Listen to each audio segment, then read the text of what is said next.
So you can start go voice notes. Like I said, after that voice note, I'm going to end broadcasting. Bàbá wa ló fi ránṣẹ́ sí wa pé ká bá wọn play lórí platform wa. Ẹ jẹ́ ká jọ gbọ́n tó sọ.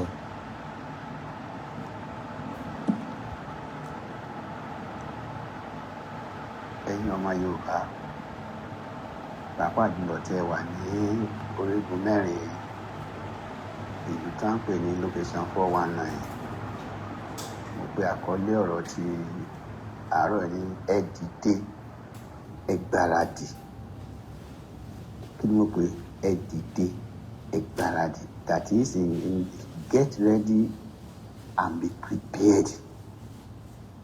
Get ready and be prepared. You don't have time to sleep. The Fulanis are not sleeping. Òní ni ọjọ́ Ẹtì, tí í ṣe ọjọ́ kejìdínlógún nínú oṣù kẹrin, okòólélẹ́gbẹ̀wá àti márùn. Today is Friday, April 18, 2025. Bẹ́ẹ̀ni kó tó jọ́ mẹ́ta kan mú kí gbogbo yín pátá èèyàn mi, ẹ̀yin bàbá mi, ẹ̀yin ìyá mi, ẹ̀yin ọmọ mi, ẹ̀yin àbúrò mi lọ́tùn lósì lọ́kùnrin lóbìnrin ní orígun mẹ́rin àgbáyé. Àjíǹde ara máa jẹ́ fún yín o. Ìtẹ̀síwájú máa jẹ́ tiyín lọ́kùnrin lóbìnrin lọ́mọdé lágbà. Gbogbo ìdáwọ́lé yín kò ní já sásán. Mo kí gbogbo ẹ̀yin bàbá wa, mo kí Professor Bánjí Akíntóyè bàbá. Ẹ kú iṣẹ́ ìlú, ẹ kú iṣẹ́ takuntakun. Kò ní rẹ̀yìn lágbára Ọlọ́run bá Olódùmarè, kò ní rẹ̀yìn. Ẹni kábàámọ̀ ìgbésẹ̀ tẹ́ ń gbé wọ̀nyí. Tayọ̀tayọ̀ lẹ́rù gba Yorùbá nation fún wa. Ẹ gbọ́ ẹ tọ́. Ọlọ́run ṣe lo Mósè tó fi kọ́ ọmọ Ísírẹ́lì kúrò nílẹ̀ Egypt. Bẹ́ẹ̀ lọ́lọ́run ti pèsè yín látàtẹ̀tẹ̀ kọ́ ṣe iṣẹ́ tọ́lọ́run fi dá yín sí nìyẹn. Bẹ́ẹ̀ ni ẹ̀ ní ṣìṣe o. Mo tún wá ta kété mo lọ sí ọ̀dọ̀ Ìgbòho Ìgbòho. Mo kan sára sí ẹ o, ọmọ ìyá mi nínú ẹ̀jẹ̀, gẹ́gẹ́ bí Bùnmi Làwá yìí máa ń sọ. Ọmọ ìyá mi nínú ẹ̀jẹ̀. Mo dúpẹ́ lọ́wọ́ ẹ̀.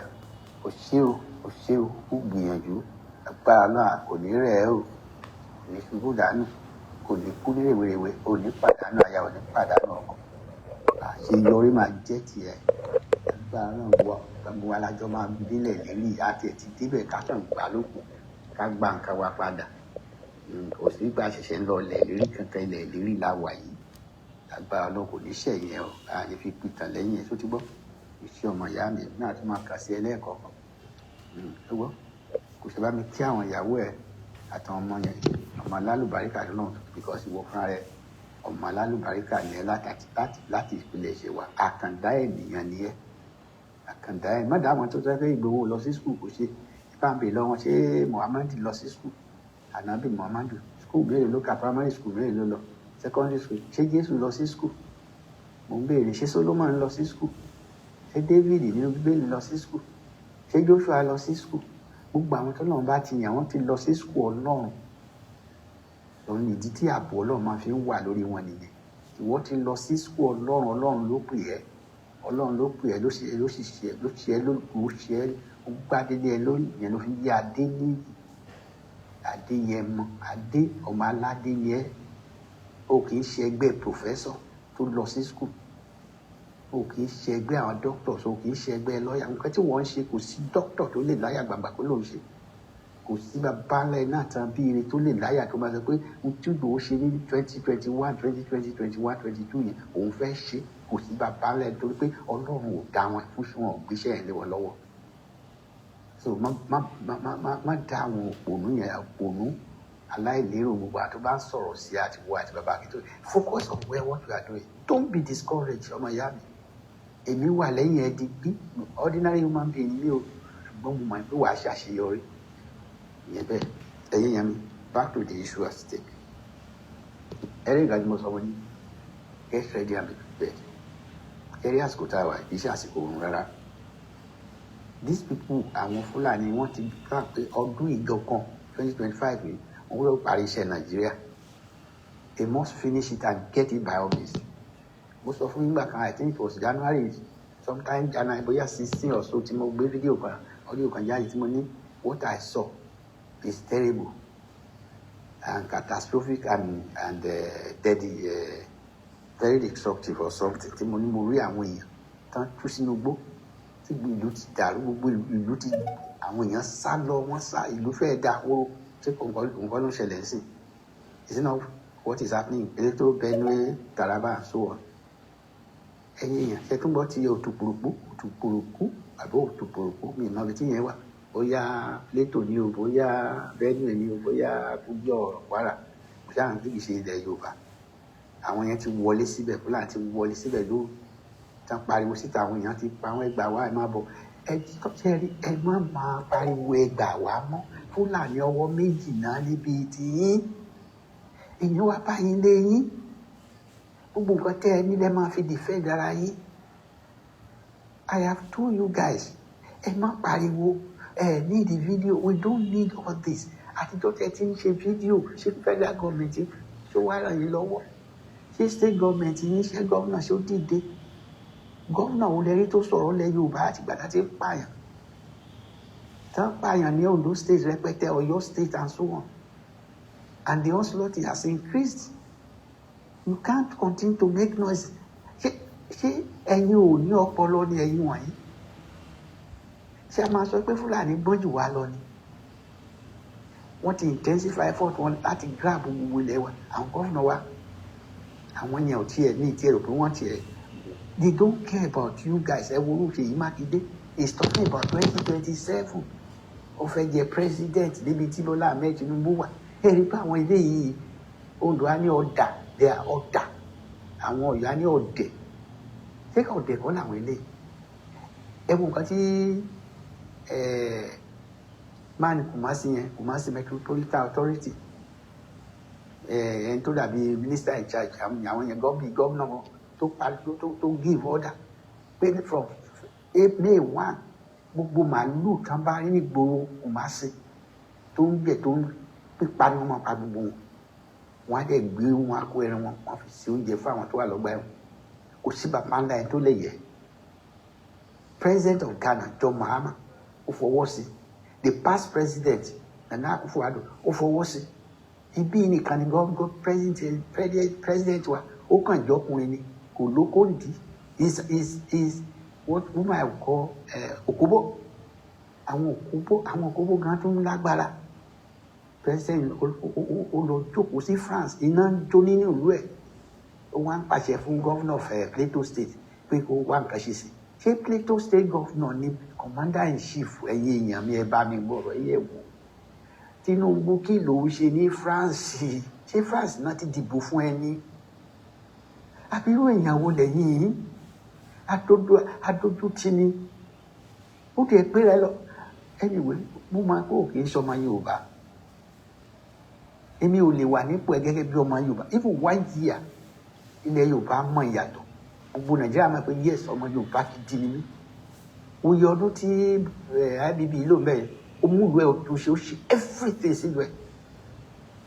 Gbogbo ìgbà tó wà lẹ́kọ̀ọ́ ò ṣe nǹkan kan. Ẹ̀kan ọwọ́ sápò ẹ̀ ń pawó sápò. Ó tún ti débẹ̀ sí 2 years down the line, nothing. We can't feel your presence. Now you are a president in absentia. I'm ashamed. This is not good enough. It's not good at all. It is enough. Then ẹ̀yin ọmọ Yorùbá, ẹ má gbẹ́kẹ̀lé àwọn gómìnà yìí o. Wọn ò ní ṣe nǹkan kan fún yín o. they will not wọn ní wúkọ́ gbogbo wọn they are looking for 20 èyí tó máa lo second term ẹ̀ tán sí ó fẹ́ lọ fún senate eléyìí tó fẹ́ lọ sí fún presidential ticket ìyẹn Ṣèyí Mákindé Ọ̀yọ́ state ṣé ẹ pé wọn ò rí ti yín rò rárá wọ́n dẹ̀ ní Fúlàní ti gba gbogbo Ìbàdàn tán Ṣèyí Mákindé ò máa sọ̀rọ̀ ẹnjọ́ mẹ́ta àwọn ló sọ̀rọ̀ nípa ṣẹ̀ríà nǹkan tí kò sí nítorí tó fẹ́ fa ojú àwọn muslim mọ́ra Ṣèyí Mákindé ó lè di president of Nigeria púpọ̀ ti tìjà don't waste your money spend the rest of your time the little months tó ní láti fi túnlẹ̀ Ọ̀yọ́ ṣe uproot this Fulani out of your domain ẹ̀wò tí kí ló lóun jẹ́ tó Ondo state náà ṣe kí ló lóun jẹ́ náà orúkọ ẹ̀ ti sápá mi lórí ṣé bó ṣe ká ṣe nìyẹn tó ẹ̀yin èèyàn mi mo bẹ̀ yín ẹ má ṣe fídíò mọ́ it is enough this is time to get out get yourself prepared ṣe báwọn Fúlàní níbi tá ń gbé mo sọ fún yín ẹ lọ ra spray machine tá fi ń spray kòkó tá ń gàgà ẹ lọ ra kẹ ra petrol sínú ẹ kẹ lóògùn ẹ kẹ gbogbo yín ó jẹ́ like 100 people 200 people kẹ máa ṣe lọ síbi táwọn Fúlàní wà lóru nígbà tá a bá sọ ẹ spray ẹ gbogbo àdúgbò yẹn kẹ sọ náà sí kí gbogbo wọn jó dànù bẹ́ẹ̀ ṣe máa pa wọ́n tán nìyẹn o Ọlọ́run à ń fi ọ̀rọ̀ sábẹ́ à ń sọ èmi ò fẹ́ mi láìpẹ́ ọ̀nà life kí ló ń jẹ́ ọ̀nà life what is that coward dies many times before they are dead why don't you be courageous once and for all people are killing you say they are ọ̀nà life people ọ̀nà life change your dictionary kill is kill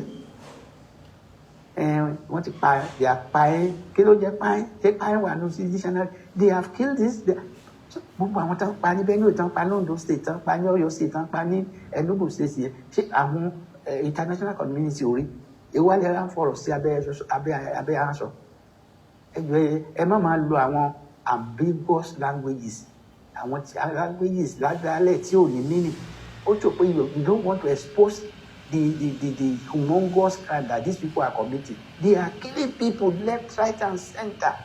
They are setting villages ablaze. These Fulani cannibals. Wọn ò yẹlẹ́ni tó yẹ kó máa gbé láàrin ènìyàn because they are not human. They are worse than demons. Wọ́n kàn fi àwọ̀ ènìyàn bóra ni wọ́n ń ṣe ènìyàn. Fúlàní ò ń ṣe ènìyàn. Àwọn díẹ̀ tó gbọ́nú wọn torí pé wọ́n ti mix civilization làwọn yẹn fi rọ́ ọ̀kọ́. Wọn ò lè mí ìrògbọ́n tó 1% wọn àwọn tó rọ̀ ọ̀kan bẹ̀ àwọn tó kù ṣe ló yẹ ká they are supposed to be annihilated totally there is nothing bad if you eliminate them out of your vicinity ẹ lé wọn tàbí ẹ má lé wọn ẹ pa wọn tẹ́ bá ti rí bọ́ọ̀sì wọn tẹ́ rí tírélà wọn ẹ ju bọ́ọ̀mù petrol bomb sínú ẹ kẹ́ ṣáná sí kí gbogbo wọn kú síbẹ̀ kí mọ́tò jóná síbẹ̀. Ẹ má pariwo tẹ bá dẹ̀ ṣe tán ẹ má ya fídíò àti ṣe kankan pé a ṣe wà ní ẹ kì í jẹ Fúlàní ò kì í ya fídíò tó bá ṣiṣẹ́ ibi wọn tán. Ẹ dìde níletò sí letò ìlú sí ìlú city sí city ẹ má pa strategies ẹ̀yin ọba ìlú yẹn ẹ má dúró de gbogbo ọba ẹgbẹ́ ẹ̀yin wọn ò ní dá yín lóhùn do it on your own alone. Your country, your town alone, your village alone. Don't depend on other ọba. Mo bẹ̀ yín ni ìyẹn bẹ́ẹ̀. Now, Baba the Satan of Sokoto, ó lè jáde wá ń sọ̀rọ̀. Ẹni pé kò sọ pọlọ lórí àwọn arábí. Ó ní social media. Àwọn ni terrorist. Ẹgbẹ́ bá ń bè lọ́wọ́ Satan of Sokoto. Ṣé mú social media ló ń pààyàn ní Benue? Ṣé social media ló ń gbé ìbọn? Ló ń lọ sí Plateau ṣé social media tó wá lọ́wọ́ sí Ọ̀wọ̀ some 2 years ago ní church tí wọ́n wá wọ church tán dẹ̀ pa almost 100 people tán gbébọn wá bẹ̀ ṣé social media nìyẹn ẹ jọ̀ọ́ ṣé social media ló wá sí Ondo state tán lọ sí villages tán pààyàn ṣé social media ló ń kó màálù wá sóko olóko tí wọ́n á dẹ̀ jẹ oko wọn ẹ dá mi lóhùn bàbá Sultan of Sokoto.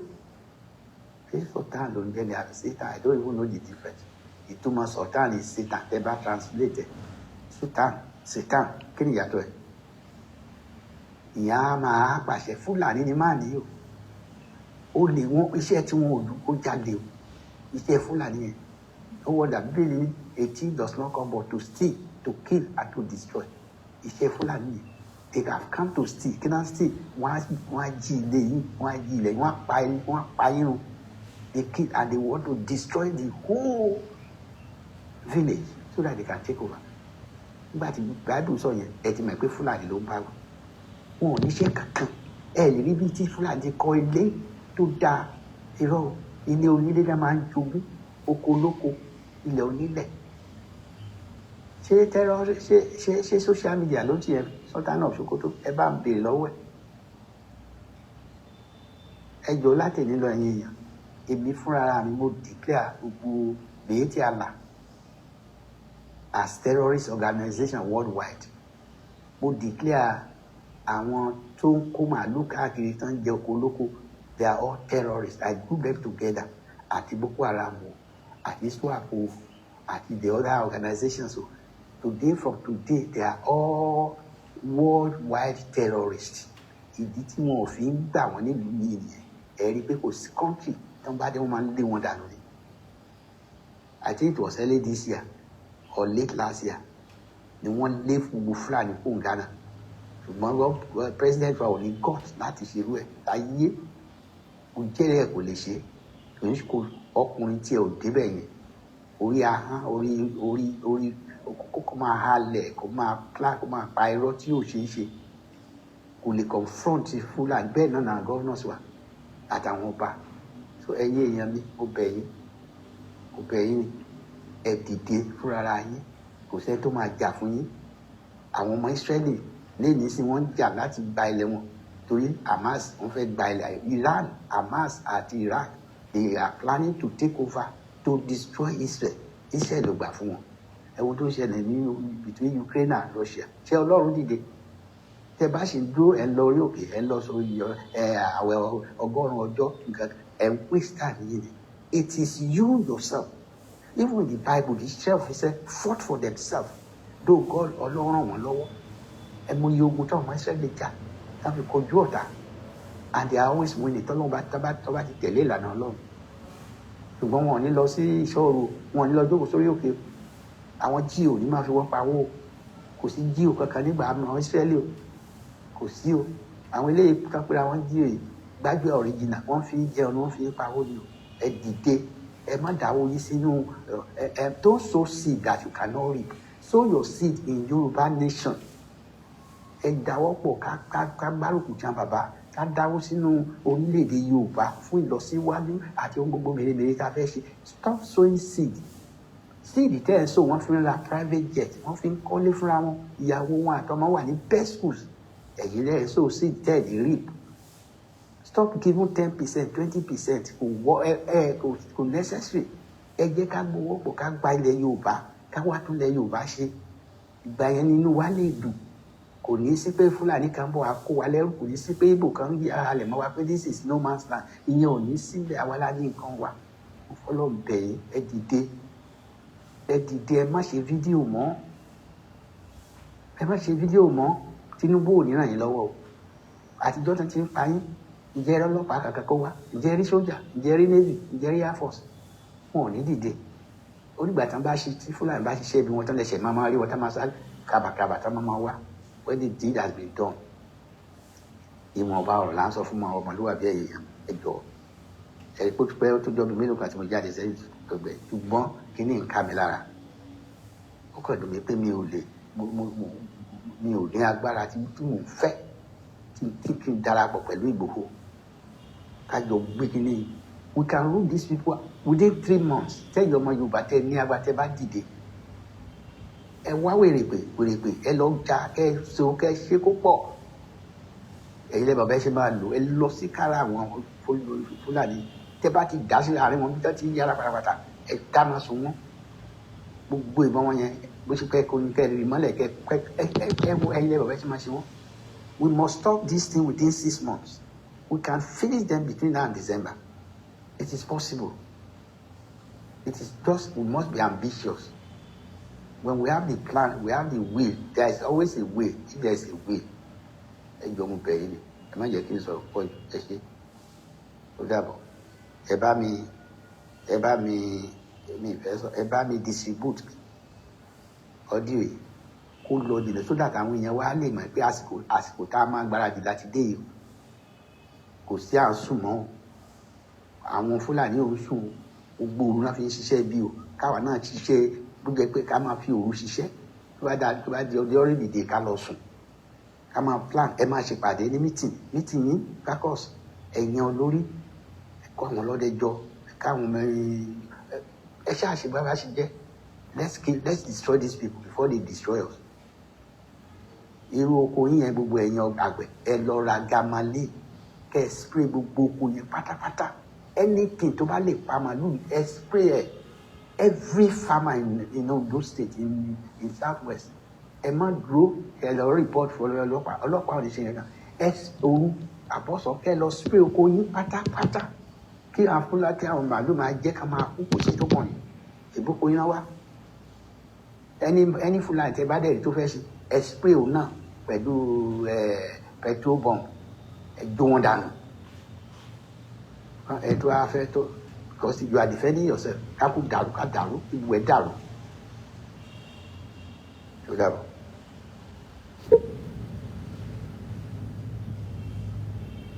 Stop, but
ṣe rí pé wàhálà ó ti wà nínú Nàìjíríà.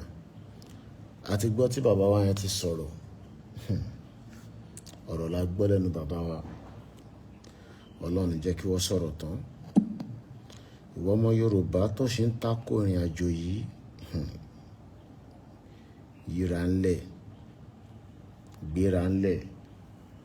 Nàìjíríà ó ti ṣe ìjàmbá fún wa tó pọ̀. Nàìjíríà ti ṣe ìjàmbá fún ọ̀rọ̀ Yorùbá, and it is important that we exit now. A máa gbọ́ méjì again from the previous one tí bàbá wa fi ránṣẹ́ sí wa. Hopefully I can get it on. Ká fi kún ìtí àti gbọ́ tẹ́lẹ̀. Ọmọ Yorùbá dìde ńlẹ̀ o. Àwa sọ tiwa. Let me see if I can get that on in just about a few minutes. Ẹ má bínú sí wa pé mo mọ̀ pé audio yẹn ti tán lẹ́ǹkan. So as soon as about to get méjì, àkọlé ni why Nigerian not and will never work. Kò lè ever work. It doesn't matter what anybody tells you. They can tell you anything. Nigeria can and will never work. Let us allow the dissolution of Nigeria. That is the only solution. Anything short of it, we cannot do much.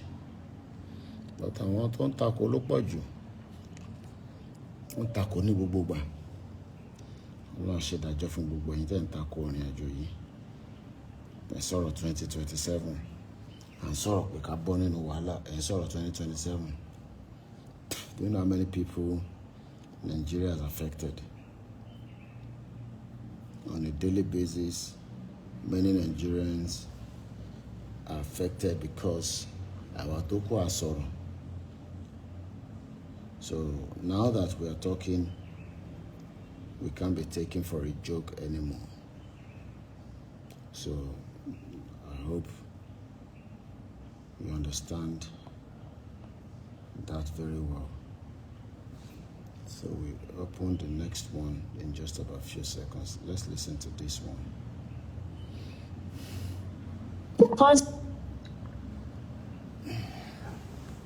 Why Nigeria as a country will never or can never work. Even not in this our generation alone, but in the generation to come. The title of this message this morning is Why Nigeria as a country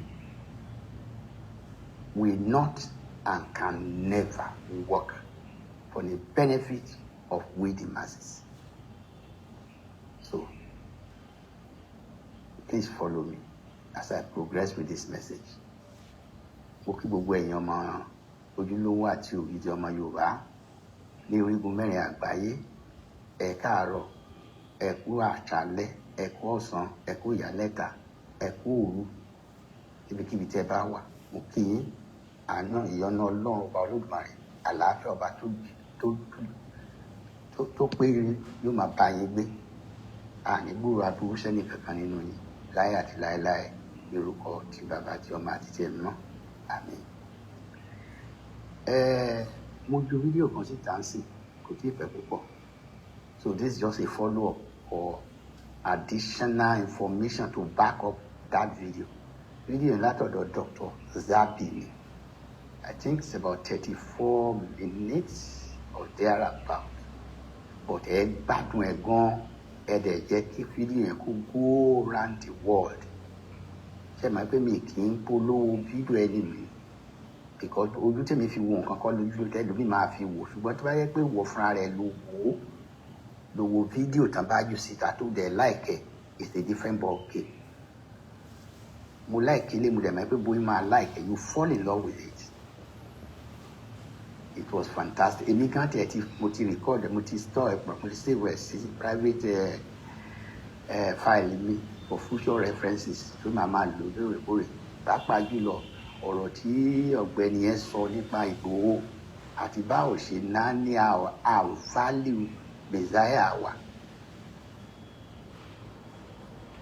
ṣe rí when I say Nigeria will never, I will still come back to that Igboho issue. Ni pé arábìnrin kan fi ìtara sọ̀rọ̀ nínú fídíò yẹn.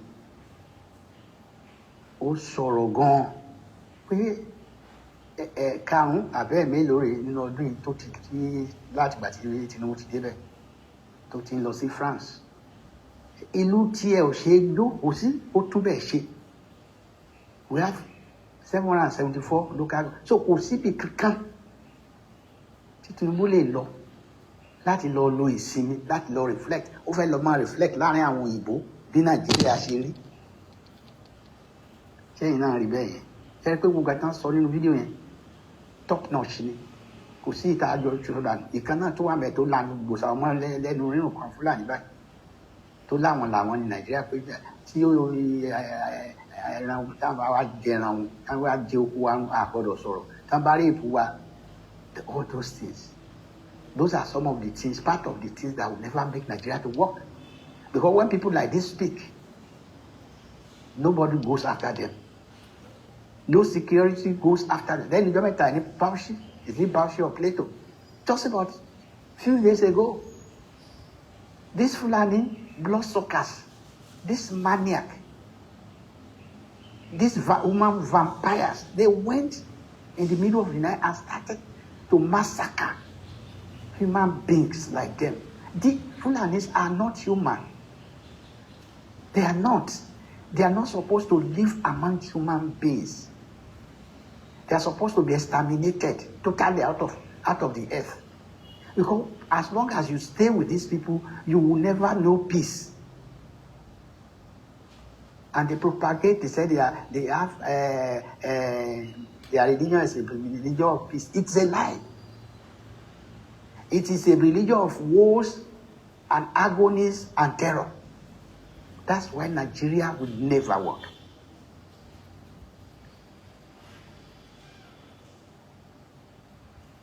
Let me tell you more about this. You see, before the arrival of, what do you call this man? Sultan of Sokoto on this. No, not Sultan this time. It's a devil of Sokoto. Buhari. Buhari, another devil. The total debt of Nigeria during the time of when Jonathan was living was around 11 trillion naira. Now how much is it? We are in excess of 170 something trillion naira. So how do you bring it down? What kind of reform or policy reformation that will ever bring that down to about 200, where it was when Jonathan was going? Any Jonathan or Marshi, President Bola these businessmen who call themselves religious leaders, Jonathan,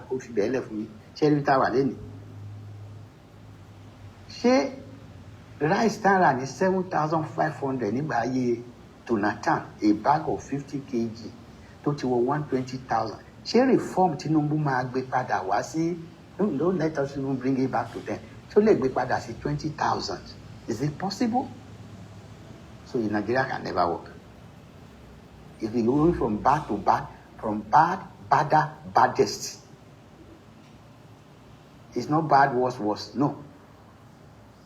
Ṣé exchange rate tó wà below 200 naira nígbà ayé Jonathan? As of today, we are exchanging money at how much? 1,600 naira to $1. Ṣé reform tí Tinubu lòun ṣe tó fẹ́ mara ní àwọn èèyàn sí mọ́ tó ń tàn wá jẹ pé láìsí àmọ́ rẹ́rìn láìpẹ́ láì jìnnà? Ṣé ó máa gbé exchange rate padà sí 300 naira to $1? Is it possible? Èló là ń ra epo nígbà ayé Jonathan? It was 87 naira 50 kobo per litre. We are buying the same fuel today. At what price? almost close to 1,000 naira. Ó ti kọ́kọ́ wọ 1,001, 1,002. Wọ́n ṣe màgòmágó wọn mú wálẹ̀.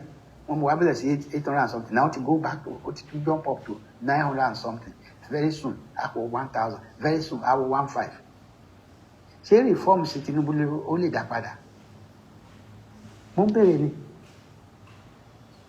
So Nigeria, if you're expecting, any of you is expecting that, by and large, Nigeria will come out of it, it's a lie. Because the people are not caring about you. They don't care about you. They are only concerned about themselves. They are indifferent to your problems. They are totally indifferent. They will prove as if they are ignorant. They don't. They know what they are doing. Ẹni àmàrí ìbá kú lọ́rọ̀ yín. So Nigerians, ẹ gbàgbé ẹ̀. Nigeria will never work. The only way is to break this country into pieces. Kò dẹ̀ sẹ́ni tó máa sọ fún yín bàtàrà bá níyí dáadáa tó ní gbogbo wa because ara ń lè mí náà gbogbo wa yìí. Kò sí náà bá ṣe ń sọ̀rọ̀ yìí. 65 years of independence. A lè sọ pé iná wọ́n rí ṣe ìjọba Nigerians. Ilé àwa jẹ ti àlọ́, ilé àwa jẹ ti àlọ́. They continue to pocket the money. Tí a bá fẹ́ sọ pé wọ́n jalè, ẹ kó gbogbo wọn lọ sí ìdí Ògùn, sí Ayélára, sí ìdí Ṣàngó. Àti Tinubu àti wò kán lọ búra pé àwọn wọn ní billions of dollars láti kó pamọ́. Kí Ògùn kó fire, kí Ṣàngó kó fire everybody.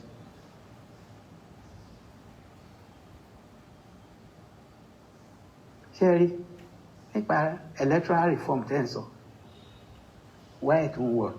Ṣebí èèyàn ló máa ṣe electoral reform. Ṣebí National Assembly tó wà ń bẹ̀ yìí lọ́ba stamp National Assembly ló máa pass ẹ̀, ló máa vote ẹ̀, ló máa sign ẹ̀. Ṣebí Tinubu ló máa sign ẹ̀. Ṣebí èèyàn ló máa get and change Mahmood, the present chairman of INEC, kẹ́ gbé Jupiter, kẹ́ gbé wá síbẹ̀. Ṣebí tá bá sọ pé kó ṣe ní ló máa ṣe. They will just tell you go to court. Ibẹ̀ ní nǹkan tó ṣẹlẹ̀ lédò. Ibẹ̀ ní nǹkan tá ń ṣe ní Rivers State. You know why it won't work? Like I said, bóyá mo ti sọ earlier mi lè sọ, let me repeat it there. Àwọn èèyàn mẹ́ta, àwọn èèyàn jàǹkàjàǹkà mẹ́ta ló ń control Nigeria. Ní àkóso Nigeria wà lọ́wọ́ ẹ̀. Just 3. Number 1 is the Sultan of Sokoto, is the President General of Nigeria. Àṣẹ tó bá pa tàbẹ́gẹ́. Nígbà tí èèyàn wà ní Sokoto tó ń pàṣẹ sí gbogbo àwọn tó wà ní South West, South East, South South pé ìjọba ẹ̀ lẹ gbọ́dọ̀ rírun, ìjọba ẹ̀ lẹ gbọ́dọ̀ parí ẹ̀. Tí gbogbo wọn dẹ̀ ṣe yẹsà, mú ordinary Fulani àlejò ní Nàìjíríà ó wá gba àkóso gbogbo ìlú Nàìjíríà. Tá n bá pa Fulani kan, wàhálà. Tí Fulani bá pa 1 million ènìyàn, kò sí problem. Ṣèbí Fulani ló lọ sí Plateau lẹ́nu jọ́mẹ́ta, ẹ̀mú èèyàn tán pa. Ìjẹ́ gbọ́ pé wọ́n ti arrest anybody. Bọ́n ti arrest wọn wá fi wọ́n lẹ̀ because Fulani ni wọ́n. So he is the number 1. Like I said, tí Sultan bá pe Tinubu lọ́la pé if you want us to give you another second term, this is what I want you to do. Go and behead. I need the head of 5,000 Yoruba people. Tinubu Ashe láìbojú wẹ̀yìn because power corrupts. And absolute power corrupts absolutely. So that is just it. Then the second most powerful person is the president himself, Tinubu, Bola Ahmed Tinubu, is the second most powerful. He is in charge of, he is the commander-in-chief of all the armed forces. So, ibi tó bá darí armed forces sí, ló máa lọ.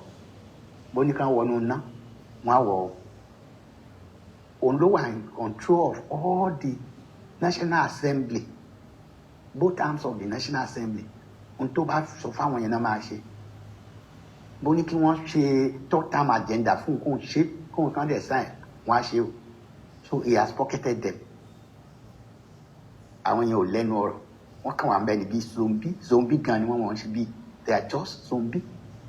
Look at what they are doing. Chasing a woman all over the place. Kò gbọ́dọ̀ wọ̀lú, kò gbọ́dọ̀ ṣe on block road. Ìyẹn tó gbọ́n jù wọ́n.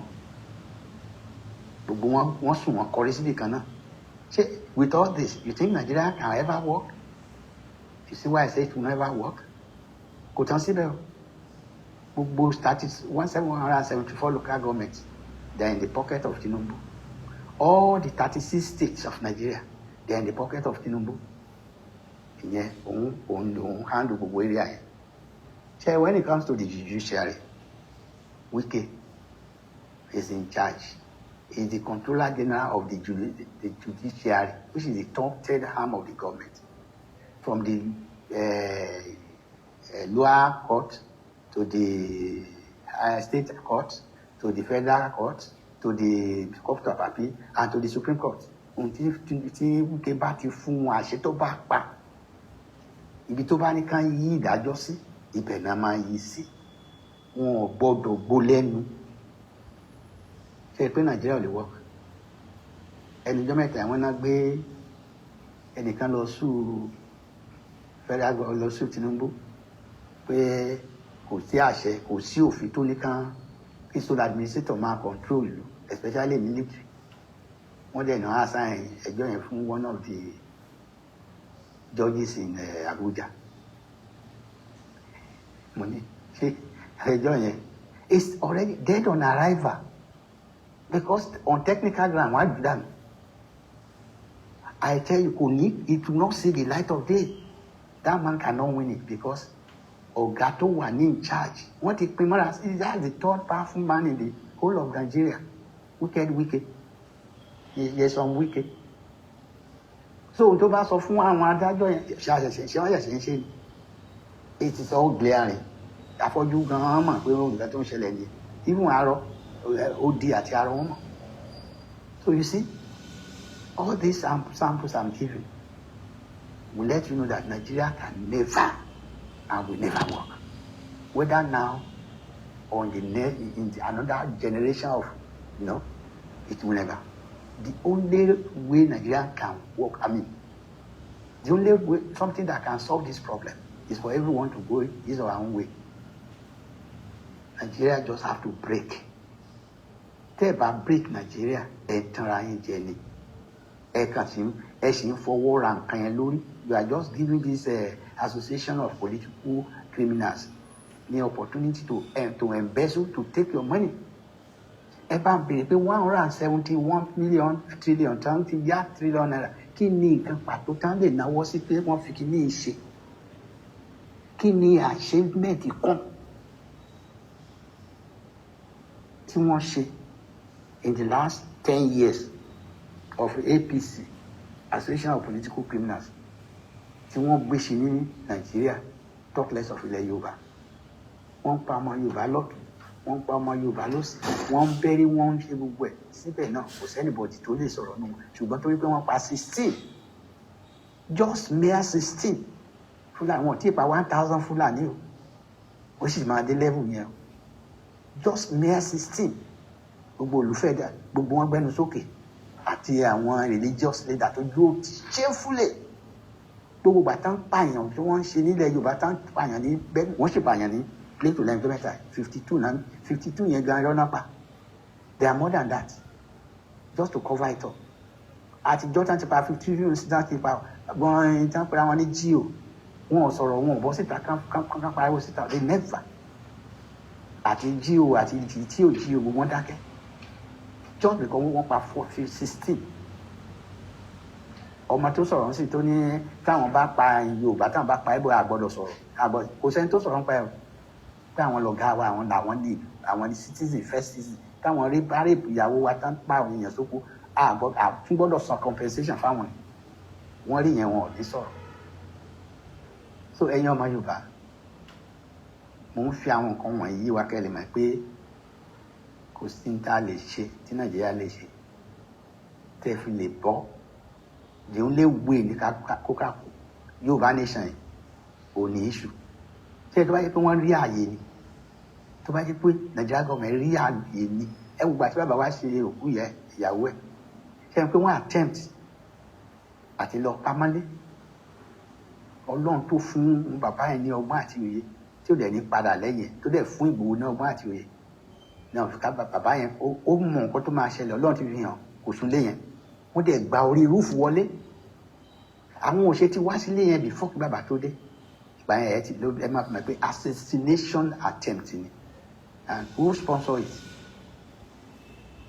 kò máa rókì lọ́kàn àwọn tó ṣe rí back to the issue of Ìgbòho tí bọ̀bọ̀ yẹn sọ gbogbo nǹkan tí ọ̀gbẹ́ni tó ṣe fídíò àkọ́kọ́ yẹn sọ kò sí èyí tó tí òun ṣe òtítọ́ rí nígbà ayé Jésù came for the Jews only I came for my own did not receive me only another person will come whom they will receive Jésù ló fẹnu ara ẹ̀ sọ́nù Bíbélì bẹ́ẹ̀ náà ni Ìgbòho is the Messiah appointed Messiah for Yoruba nation not for Igbo like Anabi Muhammad is for the Arabs not for any other nation every nation ló ní ẹni tí Ọlọ́run yàn fún àkókò tiwọn Ìgbòho lọ́lọ́run yàn fún ilẹ̀ Yorùbá oyún wọn ò fi lè rí pa wọ́n ní Ìgbòho kàwé kò dé ọmọ gáràjì ṣé Jésù kàwé ṣé Jésù lọ sí yunifásitì àbó lọ sí secondary school ṣé Ànábì Muhammed lọ sí yunifásitì àbó lọ sí primary school wo ló lọ ọgbọ́n ènìyàn lè fi compare lójú tí ó dìgbà Ọlọ́run ò ṣe pé Tinubu kó wá lead Yorùbá nation ṣe bórí Ọlọ́run ò ṣe pé Ọbásanjọ́ because God is wise kò sí nǹkan tí a lè ṣe sí Ìgbòho ẹgbẹ̀rún lọ́nà ẹgbẹ̀rún yóò lè mú Ìgbòho torí ẹni tọ́lọ́run bá ti dé ládé òde ní tọ́lọ́run bá ti ṣe lógo ṣe ni lè rí nǹkan ṣe bàbá Akíntóyè àti Ìgbòho is whether you like it or not Yorùbá nation will stand gidigba ẹ̀yin ọmọ Yorùbá ẹ̀ mọ nǹkan tẹ́ ẹ̀ ń mìíràn ṣé ẹni gbogbo nǹkan tó ṣẹlẹ̀ yìí tá a bá gba Yorùbá nation gbogbo Fúlàní pátá nílẹ̀ Yorùbá wọ́n lọ ni o lórí òfin wa nìyẹn they have to pack and get out Nigeria ò lè lé wọn because they are part and parcel of Nigeria so Nigeria ò lè lé àwọn Fúlàní àwa la lè ṣe tá a bá fẹ́ dì pẹ̀lú àwọn Ìgbò ìgbà tá a bá gba ilẹ̀ Yorùbá ṣé ẹni gbogbo ilẹ̀ tán ti gbà yẹn à confiscate ẹ̀ so yẹ à gbà padà lórí àṣẹ ni because we are now a country we are a sovereign country and we have our rules we have our constitution ẹni tó bá fa ara rẹ̀ àṣẹ wa go through the normal process we revoke every land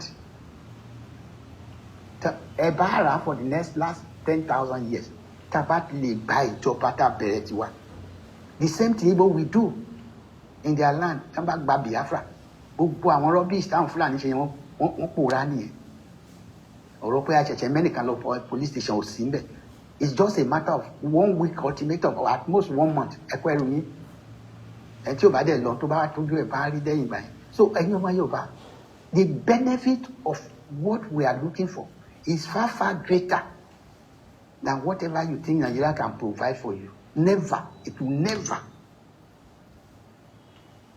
Just a moment.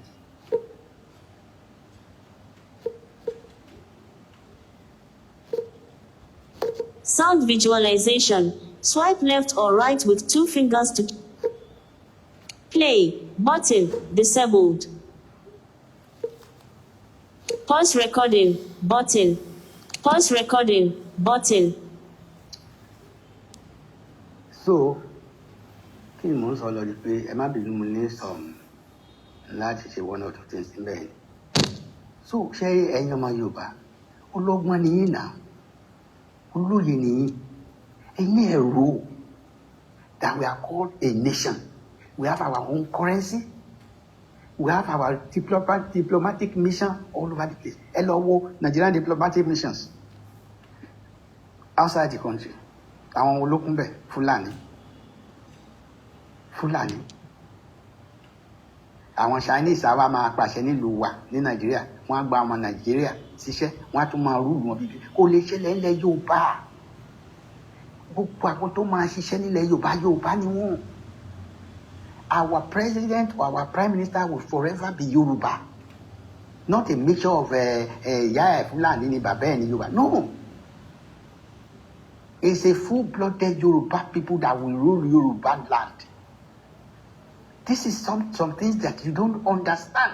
We have our currency, we have our own passport, we have our own flag, we have our institutions, we work. Not like this, that one can pocket institution Nigeria as well. Not. The judiciary will be will be fully independent. Judiciary. The National Assembly of the Yoruba Nation will be impeccable, people of impeccable character, people of dignity. Because we will elect based on track record. Kò sẹ́ni tó máa kówó jẹ billions of dollars nílẹ̀ Yorùbá ní Yorùbá Nation, nothing. But you'll be highly remunerated. Gbogbo àwọn tó bá ń ṣiṣẹ́, wọ́n á ṣiṣẹ́, wọ́n á tẹ̀ gba owó tó tó ojúlówó owó. Débi pé wọ́n á lè kò tẹ̀ sọ́mọ tí ò ní lọ sí school. All our children will be in school, free, compulsory education. Our health institution, oh God, it will be comparable to the best in the world. Àwọn àgbààgbà from free medical care, free transportation. We have one of the best transport system, rail system, underground system. Everything will be in Yoruba because Ọlọ́run ti fún wa ní resources. Ìyẹn làwọn Fúlàní fẹ́ jókòó lé. Èyí sì ń gbà fún wọn. Àwọn olórí bobo kankan jókòó wọ́n kóra wọn jọ wọ́n ní ṣàríà làwọn ń fẹ́. Ojúmọ̀ gbà mí ti fún yín. Àtijọ́ tá ti ń ṣe ṣàríà ní North, 12 states in the North practice ṣàríà. Kí ni àǹfààní? Kí ni progress? Kí ni developmental progress tí wọ́n ti gbé ṣe pẹ̀lú ṣàríà? Nothing. Retrogression ni. Ṣé ráwọn tó ń pariwo ṣàríà wọ́n ń sọmọ Yorùbá, wọ́n kàn sọ Yorùbá ni. Bàbá wọn Fúlàní ni. Ìyá wọn lè jẹ́ Yorùbá. Bóyá wọ́n force ìyá wọn rape ẹ̀. Àwọn òbí wa lọ kọ́ wọ́n kọ́ ọmọ woman ẹ̀ sí àwọn Fúlàní yẹn. Kò sí original ọmọ Yorùbá tó jẹ́ bàbá àti ìyá ẹ̀ máa jẹ́ tó máa sọ pé òun fẹ́ dúró lẹ́yìn ṣàríà. Kò possible. So we must throw all these things away when we get our nation. Fulani, Islam will be practiced in the dignified way that is tẹ́lẹ̀. Àwọn Islam, àwọn Muslim Yorùbá wọn ń pààyàn, wọn kì í mú ẹ̀jẹ̀. Àwọn Fulani ló ń pààyàn, àwọn ló ń mú ẹ̀jẹ̀. Àwọn ni wọn care about anybody. Islam ti Fulani ó yàtọ̀ sí the normal Islam táwọn Yorùbá ń practice from time immemorial. We are going back there. Christianity we practice in a very free atmospheric condition. Nobody will harass, nobody will torment, nobody will torture anybody. The same Ìṣẹ̀ṣe. Ìṣẹ̀ṣe means Ìṣe, àṣà àti ìṣe. That is the meaning of Ìṣẹ̀ṣe. Our culture and tradition, they will be given the right place in the society. And you guys are listening. So Yoruba nation is the best solution. Nigeria has nothing to offer you. Ọ̀pọ̀lọpọ̀ lórí mọ́tò sí tí ó lè gbé jáde mọ́. Ẹ wo gbogbo Èkó, ẹ wo Agége, ẹ wo bí Fúlàní ṣe flood everywhere. And nobody can speak. The government of Sanwo-Olu has no mouth to say anything. Tinubu cannot say anything because wọn ò ní agbára àti ṣe. Sultan of Sokoto ni alágbára lórí gbogbo wọn. But apart by Yoruba nation, nothing of such will happen. Gbogbo wọn lọ nìyẹn. Èyí tó kọ́lé tó bá fẹ́ wá padà lọ sílé àwọn ṣẹ̀ṣẹ̀ wá wọlé á wá as a visitor. Á sign ní immigration wa. Gbogbo òfin wa tẹ̀lé. Tí ò bá tẹ̀lé, wọ́n padà síbi tán ti ń bọ̀ nìyẹn. Kò sáàyè fún wọn ká máa da màálù nígboro. Ayé ò ní yọ. Kò dáadáa. Ẹ̀yin ọba tẹ́ bá ní màálù tẹ́ kó Fúlàní ẹ lọ múra sílẹ̀ because náà ní fún yín láyè. I'm speaking on behalf of Professor Banji Akintoye and Igboho Oòṣà and the YSDM. This is our country. This is going to be the kind of country we are looking for. It will be 24 hours non-stop electricity. Security will be at a top notch. O lè rìn lóru ní time tó wù ẹ́ kò ní sí nǹkan tó ń jẹ́ cultism, gbogbo yẹn la máa banish. It is because kò síṣẹ́ fáwọn ọmọ wa. That's why they are doing cultism. When we have floods of work, floodgate of iṣẹ́, artisan o, education wa gbogbo. Èyí ká so wọ́pọ̀. Ẹ̀yin ọmọ Yorùbá tá bá ti pè wá fún rally máa tó bẹ̀rẹ̀, super mega rally, troop out in your millions all over the place. Let us bombard the whole southwest. Ká lè fi hàn àwọn èèyàn pé a ti ṣe tá àti lọ. We want to go. We are tired. People cannot eat one meal, not 3 square. People are talking about 3 square meal. Ìjọ olè mo ti jẹ 3 gbẹ̀yìn. Ọdún wo nìyẹn? Ẹ̀kọ́ kan tí n bá rí màá rí jẹ 2. Most of the time ẹyọ kan ni one meal, not even square, and not even triangle. Just one meal. Anything goes. So many families are languishing in abject poverty. More than 150 million Nigerians are living below poverty level. Ṣé ìlú yẹn lè fẹ́ continue àti máa gbé? Tá a bá ṣe é sìn, Ọlọ́run ṣe Mr. Olúwatóyìn Àjàyí, ṣé Olúwatóyìn àbí the Director General of Custom and Immigration, wọ́n ti fún wa ní green light. Ó kù sọ́wọ́ ká gbọ́ ọ̀rọ̀ yẹn, ká gbé yẹ̀wò. Ohun tó ń sọ yẹn, wọ́n ní ọ̀rọ̀ lọ́mọ ilé tí ń jẹ, wọ́n dẹ̀ ìwọ̀nba ọ̀rọ̀ là á sọ fọmọlúwàbí. So ẹ̀yin ọmọ Yorùbá, mo rọ̀ yín ni. Ẹ̀yin ojúlówó àti ògidì mo bá sọ̀rọ̀. Ẹ̀yin tí ò ń ṣe àbùlà, torí kò sí nǹkan tábùlà tẹ́ máa sọ létí ẹ̀ta gbọ́. So yẹ sí tí wọ́n dẹ̀ ti gbàgbé pé ṣe rí ọ̀pá tá ń fi na ẹ̀yà ńlé, tí Fúlàní fi na ẹ̀yà ńlé, which is Hausa. Ṣebí Hausa ṣebí Muslim ni wọ́n. Ṣebí Fúlàní ní Muslim làwọn náà. Ọ̀pá tá ń fi na Muslim Hausa for over 200 years láti kó wọn sábẹ́ ìgbèkùn náà máa fi na ẹ̀yin náà. Ṣé bá rò pé mú àwọn Fúlàní wọ́n láìkẹ́ ẹ̀yin Muslim Yorùbá? Irọ́ ni, wọ́n gba yín sẹ́yìn ni. Torí náà ẹ má jẹ́ àgbàgbàkúgbà. Àsìkò ti wà lílé ká tètè gbáradì ká ṣe rally yẹn ló máa lead wa to freedom at last. This year, by the special grace of the Almighty God, freedom will come our way. We will have our sovereign nation. Mo bẹ̀ yín ni, mo ń fi taratara bẹ̀ yín. Ẹ bá wa send fídíò yẹn, fídíò Dr. Siabi yẹn àti ọ̀rọ̀ tó mò ń sọ tó tẹ̀lé, ẹ send ẹ̀ sí gbogbo àgbáyé. Tó bá ṣe ẹ send ẹ̀ sí United Nations. Ká lè mọ̀ pé ìjọba Nàìjíríà, ìjọba tí ò rẹ́dí àti ṣe anything fáwọn mẹ̀kúnnù ni, tara wọn nìkan ni wọ́n mọ̀. Àwọn association of political criminals. 10 years ẹ wo gbọ́n bí wáyé. Ká máa pé 20 years nǹkan. Àti máa súnmọ́ hell. Already we are in hell in Nigeria. The capital of hell is Nigeria. Ẹ ṣe jàre ẹ̀yin èèyàn mi. Wọ́n ní ìwọ̀nba ọ̀rọ̀ là ń sọ fún ọmọlúwàbí.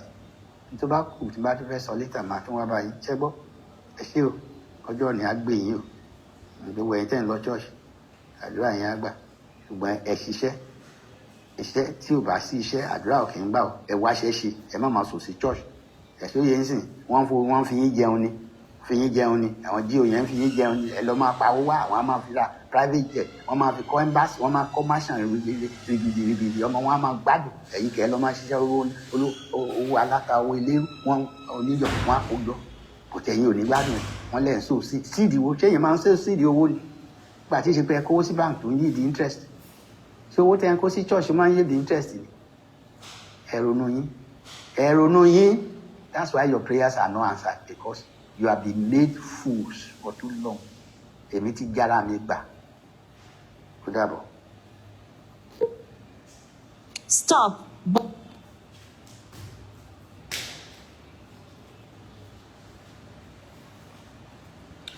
A dúpẹ́ lọ́wọ́ bàbá wa yẹn tí wọ́n fi ọ̀rọ̀ dá wa lẹ́kọ̀ọ́. We're grateful to have many of these our fathers.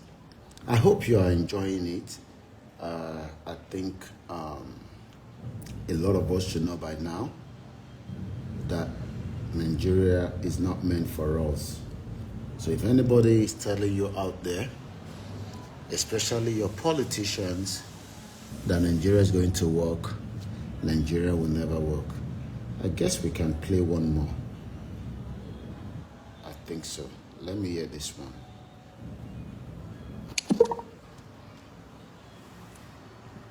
All of you are bundle of hypocrites. What did I say?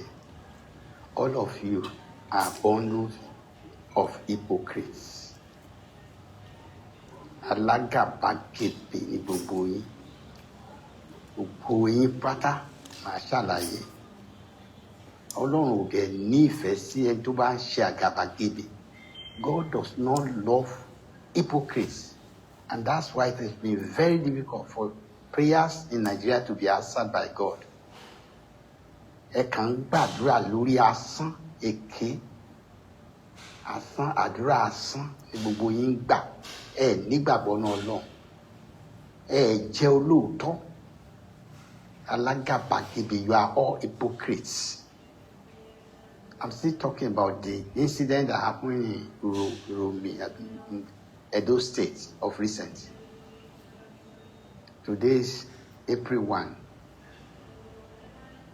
which is Tuesday, 2025. Kí ló ṣẹlẹ̀ tí mo fẹ́ tún dá sí lálẹ́ yìí? Èmi èèyàn bẹ́ẹ̀ wọ́n ní àkì ń bẹ̀rù òkùnkùn.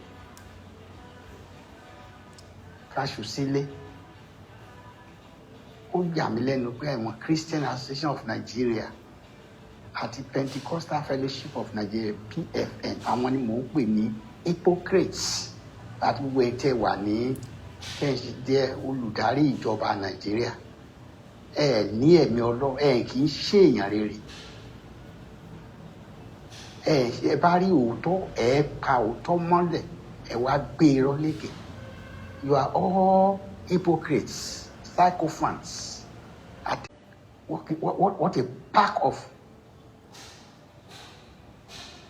hypocrites and sycophants.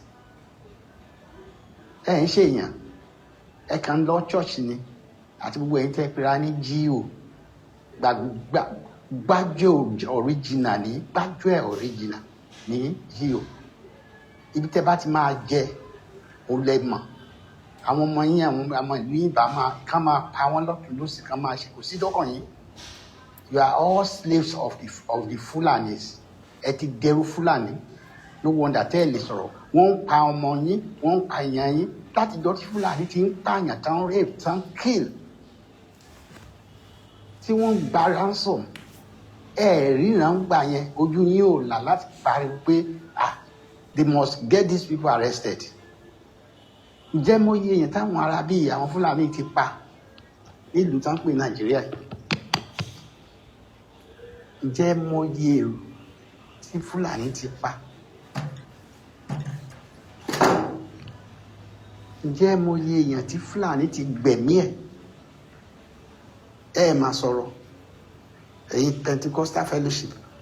Bàbá Tinubu ò mà dá sí.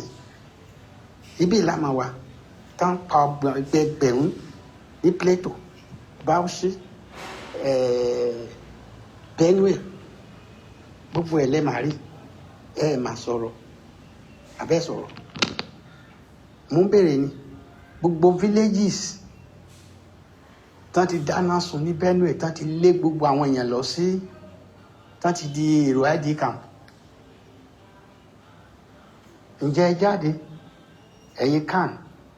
Ǹjẹ́ ẹ jáde PFN? Ǹjẹ́ Tinubu tó jẹ́ President of Nigeria, the sole proprietor of Nigeria, ǹjẹ́ ó sọ̀rọ̀? Ẹ sọ̀rọ̀ nǹkan kan. Wọ́n wá pa just 16 people.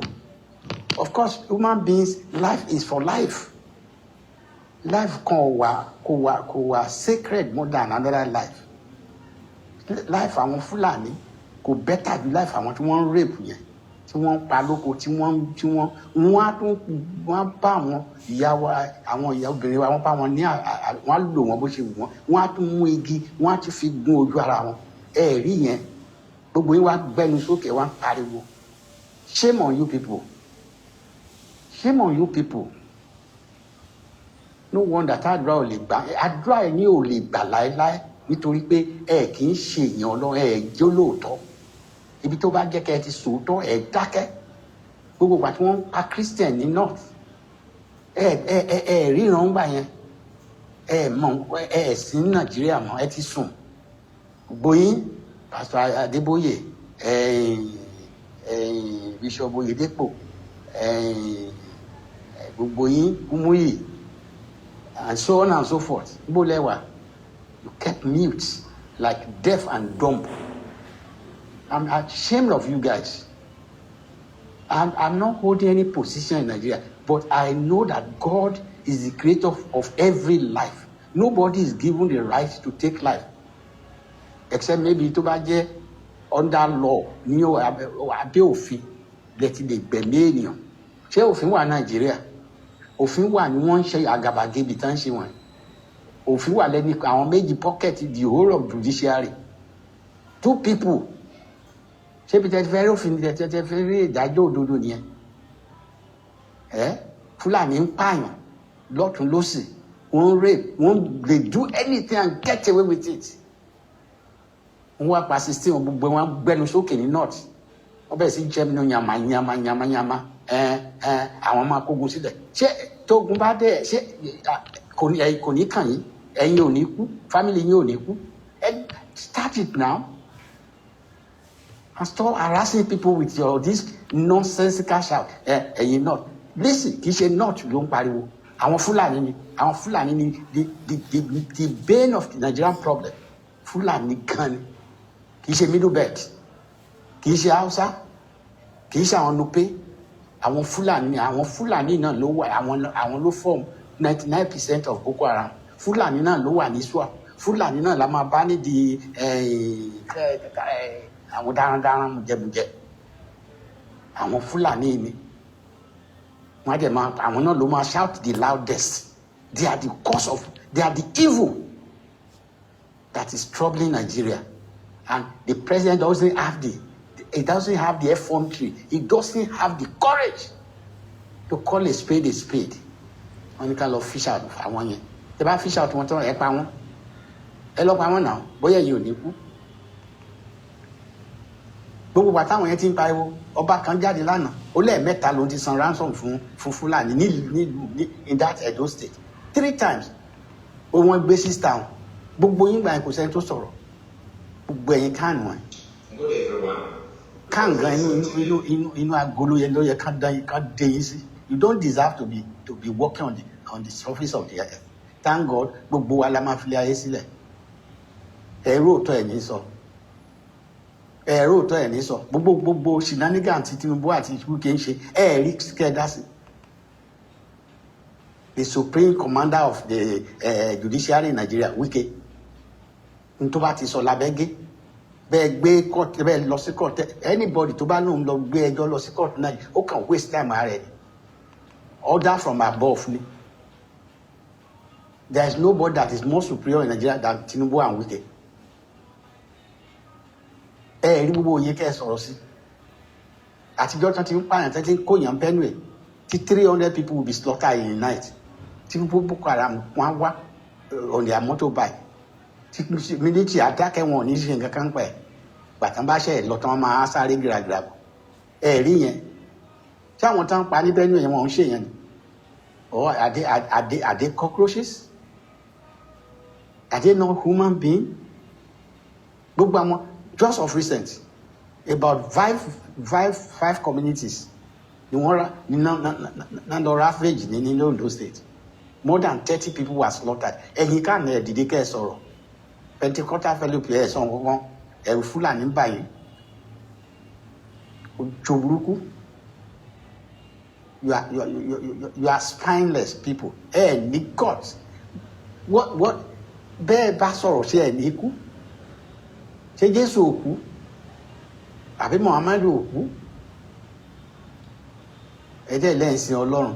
Ṣé Ọlọ́run ní kẹ́ máa dá kẹ́ máa gbèsè ẹ̀yìn ìka ni? Ṣé pé Fúlàní ti gba ọkàn yín, ó ti kó gìrìgìrì, ẹ wò bá ṣe kó gìrìgìrì balẹ̀. We are going to start war. We are going to burn churches on social days. Kò sí kankan ní tó sọ̀rọ̀ ń pẹ́. Ẹ̀dá kẹ́ ṣe dẹ́n pẹ́ ẹ̀gbọ́n yẹn. Just because 16 people were just kí làwọn 16 people kí náà ń kó ìbọn ṣe nínú ọkọ̀ kí náà ń kó ìbọn ṣe not day gun these are AK-47 kí náà ń kó machete ṣe wọ́n fẹ́ fi pa ẹdìyẹ ní ríbi tẹ́ ní sọ̀rọ̀ síbi tọ́rọ̀ wà ẹ̀yin èèyàn játijàti wọn and you call yourself men of God. I'm not surprised because you are not men of God. You are God of men. Owó tẹ máa pa mi mọ bí tẹ fẹ́ kó wọn lọ billions tẹ ti ń pa yẹn bí tẹ fẹ́ kó lọ mi mọ tẹ fẹ́ fi ṣe ń pààyàn kiri lẹ́nu ọ̀rọ̀ kàn dákẹ́ àwọn ọmọ ọlọ́mọ wa ní ó tó gẹ́ tó bá ṣe yín èèyàn yín náà ti pa bá ṣe pa gbogbo yẹn ṣé will you be happy? Fúlàní adédé wọn á bẹ́ wọn ojú yín báyìí wọ́n máa dúnbó èèyàn wọ́n dẹ̀ máa gbébọn yẹn wọ́n máa brandish weapon AK-47 gbogbo yín ríran ẹ ṣe bí ẹni pé ẹ̀rí ẹ pretend. That's why God will never answer your prayers. You can't bribe God with your fake prayers. You fake pastors and fake Jews. Ẹ kì í ṣèyàn ẹ láàánú rárá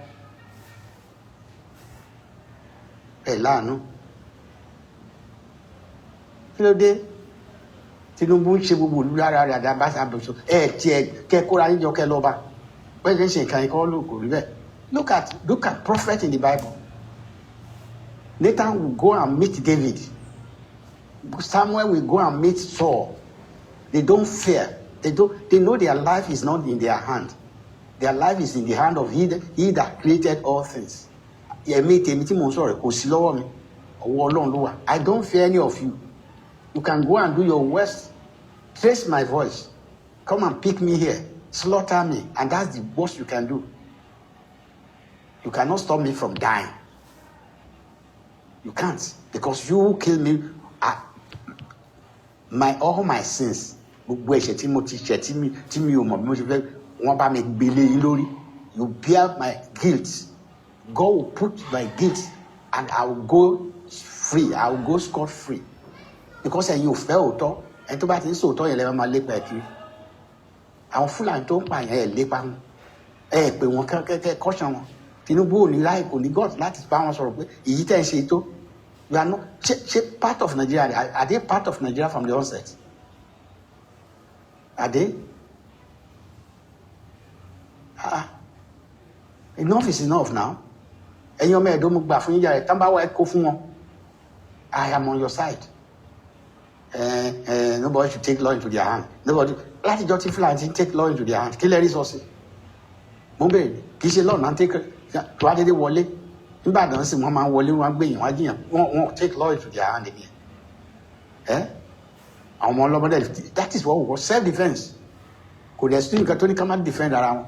Ìgbà tí Hamas ju bọ́ǹbù sí Israel ní October 27, 2024 àbí is it 2024 2023 káwọn yẹn wá fold hands kan nítorí pé there should not be double justice àwọn ní ká má pa Bíbélì ní ẹni tó bá fi idà pa ní inú etí nípa idà náà náà fi pa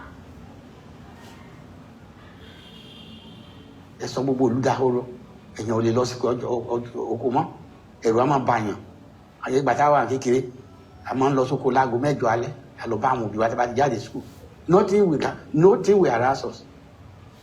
Fúlàní wa sọ̀rọ̀ àwọn di ọdún ẹ̀rí gẹ̀gẹ̀ sínú ìlú bàbá Tinubu náà tó ń pọ́kẹ̀tì ìlú káàkiri kò lè pọ́kẹ̀tì àwọn Fúlàní. Kí ló dé? Kí lẹ máa jẹ láyé tí ò ní tán? Gbogbo agbára tẹ dìmọ́wọ́ ìfárà níjù yẹn lọ. He perished. Gbogbo ẹ̀yin tẹ́ dúró lórí òótọ́ ẹ máa perish dànù ni. Gbogbo ẹ̀yin tẹ́ dúró lórí àgàbàgebè tẹ́ ẹ̀rọ òótọ́ tẹ́ ní sọ you will perish. Each of you will perish one by one. Èmi tí mo bá ń sọ̀rọ̀ ẹ máa kú. Bọ̀ máa sọ tẹnu mi. Ká lè wípa nípa tèmi pé mo sọ ń tọ́lọ̀ fún mi tí ń sọ. Mi ò bẹ̀rù yín o. Ṣé owó ni? Gbogbo owó yẹn máa parun lójú yín ìwà láyé yín lẹ máa rùn pa ni gbogbo ẹ tẹ dúró sídìí èké ẹ lọkọ sílẹ̀ tẹ dúró sídìí òótọ́ gbogbo nǹkan tẹ kó jọ yẹn ó máa parun lójú yín bí ò parun ẹ ní lè ná ẹ ní farare náwó yẹn ẹ ní fi ara rẹ̀ náà owó tẹ̀ ń kó jọ yìí tẹ̀ ń pa àwọn ọmọ Nàìjíríà lẹ́kùn especially àwọn ọmọ Yorùbá kí ló dé ẹ fẹ́ jẹ màálù ẹ̀ ń pe màálù ń bọ̀ dà anybody tán bá attack ní Nàìjíríà ní any village ẹ̀yin náà attack wọn padà get ready wọ́n kò sọ sí wọn náà fẹ́ máa lọ ọmọ ijó church ẹ sọ yẹn ẹ sọ̀rọ̀ Tinubu ò sọ̀rọ̀ kan nípa yẹn kò sọ nothing àwọn kan ò rí kankan sọ sí yẹn wọn á lọ ń bẹ̀ wọ́n PFN àfi kẹ́ máa sọ kẹ́ máa fèdè rádaràda sọ èdè tí ò ní mínì tí ò ní lá tí ò ní nǹkan kan ni wọ́n máa fi tàwọn èèyàn jẹ èdè from hell ẹ máa ṣe ń ṣò gbogbo ẹ̀ bẹ́ẹ̀ ni ó ní gbogbo nǹkan tó níbẹ̀ ló máa ń lópin Jésù ní èmi ń bọ̀ kankan èrè mi sì ń bẹ pẹ̀lú mi èmi màá sì san fólúkálù gẹ́gẹ́ bí iṣẹ́ ọwọ́ gbogbo yín lẹ́ máa jèrè iṣẹ́ ọwọ́ yín whether good or bad ẹ lè gbé jẹ. You can't bribe death. You cannot bribe God. Lóde, ẹ̀rọ tó ẹni sọ. Bundles of hypocrites. Gbogbo alẹ́ rò pé ó dúró sẹ́yìn ìbàjẹ́ ni. Wọ́n ní ìka tó bá ṣẹ̀ lọ́ba ń gé. Fúlàní ṣẹ̀ lọ́tún lósì wọ́n ṣe oríṣiríṣi for many years, more than 10 years. Ẹ mọ iye àwọn tán ti báyé wọn jẹ́ ní Plateau láti báyé wọn jẹ́ ní Benue ilẹ̀ Yorùbá rẹ̀ wọ́n ń pa ọba wọ́n ń pa ìjòyè ẹ̀rí yẹn lanu yín kẹ́ sọ̀rọ̀ síta kíní yóò dá àwọn ọba náà dákẹ́ àwọn ọba mùjẹ̀mùjẹ̀ Fúlàní wọ́n á máa harass yín wọ́n á gbàyà yín they turn you to cowards useless people. If you know you cannot stand up, you can't stand up for your people. Why don't you just bury your head in shame or in the sand and get out of the place? Rubbish. Back, but it. What a fantastic one. I think we should leave it for now like that. There's so much. I haven't catch up with him with a lot of his audio. My name is KOIKIMEDIA. We hope to be back again with more programs, and I hope you've enjoyed the voice of Baba Francis, as we call him all the time. The man that you've listened to is partially blind, and yet is doing his own little effort to liberate the people. You are not blind. You get leg, you get eyes, you get nose. You don't do anything. This man, you can see that, during the course of the audio, because he needs to operate the phone, he cannot see. He cannot see anything, yet he's making effort. He want to, only Yoruba nation, shut up. Okay. Anyway, I got to go now because I have a lot of calls coming through, and this is the time for me to do my paperwork and receive calls and all that. We hope to be back again. Just more update. I've released another fund for them to go and get more walkie-talkie, and this time around we are adding megaphone to our logistics. So you can support to please do not hold back. I will be giving you update as soon as I receive information after those items have been purchased. Even if it's the least, this is the time to support. We're talking about 191 local government, Laninile Yoruba. What we have bought so far is just a peanut. If you want to help your people, this is the time to do so. This is not a time to hold back. I am on the ground. Work is going on. We cannot tell you anything because that is how it works. So if you want to help, the megaphones are 17,000. I've asked them to buy 10 to start with. They are different sizes. There's 36,000 and there's 17,000. So Monica only 17,000. They're buying 10 and they also buy 10 walkie-talkie. So rather than buy 20 walkie-talkie, we've split the money. At the moment, that is the only cash left. Support, reach out so that we can continue to buy more. Tabani 1,000 megaphones. Iti Okpoju Kotetito Remember, the megaphone will be given to people that will be using it in the course of the rally. Don't doubt it. Don't doubt it. Don't doubt it. I, Olayomi Koiki, will be here when the rally will start. I cannot tell you more than that. I am fully on the ground for the rally. So, am I late? The last couple of months back, we asked for help towards a particular truck that we have. Truck to see what needs to be done. We need that truck to be up and running. It will be useful through the rally. This is just small out of many things that people need to do. You know, and prepare them. My daughter, Yoruba mega rally. There's meetings going on a daily basis. There's a lot of committees that have been set up. All I have just been asked to tell you is go and prepare. Elomura Sile is not a day rally. It's not a day rally. When we are coming out, that means it is the final straw to break the camel. So we need funding, not just for me, but also through the YSDM portal, that is the Yoruba self-determination. Everything I am receiving is on our own channel to support with the little that we can. My name is Olayomi Koiki. I got to go now. Thank you so much for watching, or listening rather, because apparently you've been listening. Bye for now. Yoruba nation, no going back. God bless Yoruba land. God bless Biafra land. God bless Hausa land. Ijaw people. Fulanis are not joking. They are really right behind and they're ready to strike. Thank you so much.